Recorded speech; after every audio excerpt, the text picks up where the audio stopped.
Trench warfare. Harsh, brutal, frightening, yet the most successful and memorable feature of WW1. Good morning 9A. Today, I'll be talking about the strategies of trench warfare and why it became one of the most memorable features of WW1. I'll be further investigating the three topics of what did they use before trench warfare, what are the trench warfare systems, and what did they use in conjunction with trench warfare.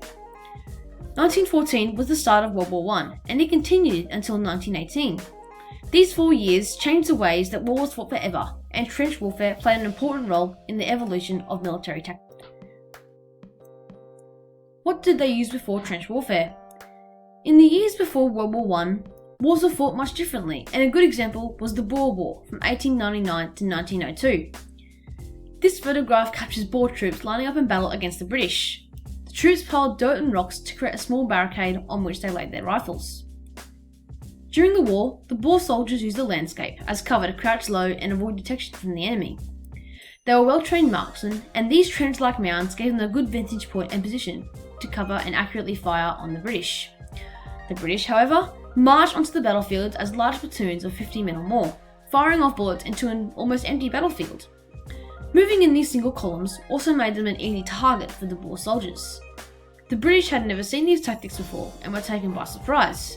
They realised very quickly that they needed to re-evaluate their military tactics, so they took on board this strategy, whilst also making it more effective. Therefore, in World War I, we saw the British change their tactics, and one of these was to build deep trenches.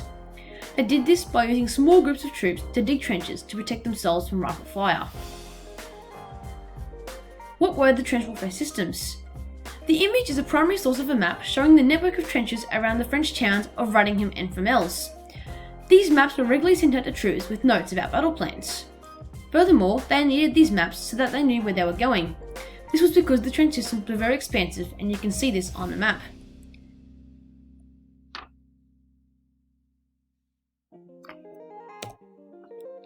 There were many steps involved in building a trench. The trenches were first dug by soldiers and were 12 to 15 feet deep. Once these trenches were built, they added barbed wire fences and reinforced the trench. There are three types of trenches that were used during the war: the frontline trench, the secondary or support trench, and the medical and communications trench. As you can see on the map, trenches were not built in straight lines. They were built in a zigzag, and this strategy is called traverse.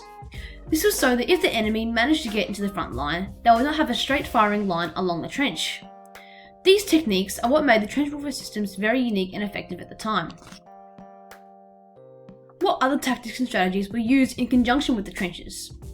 The evolving nature of trench warfare led to new ways of fighting. In the written source, Edward Henry Cecil Stewart states, "We had to climb up and over the trenches in the barbed wire with all of our heavy weapons in the middle of the night." This tactic was known as nighttime raids.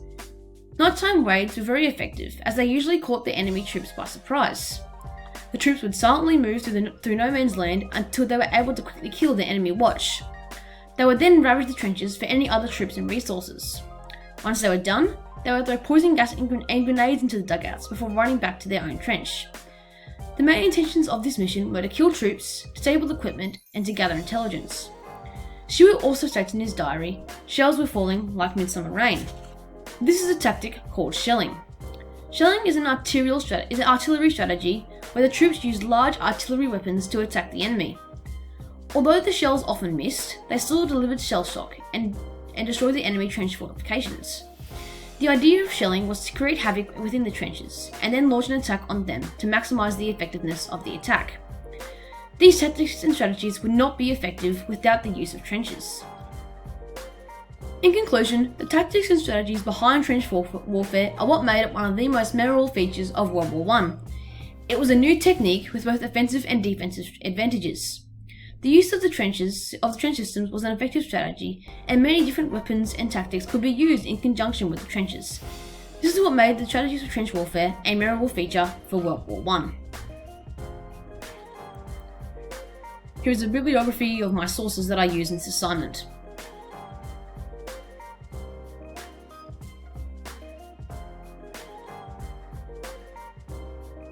Thanks for watching.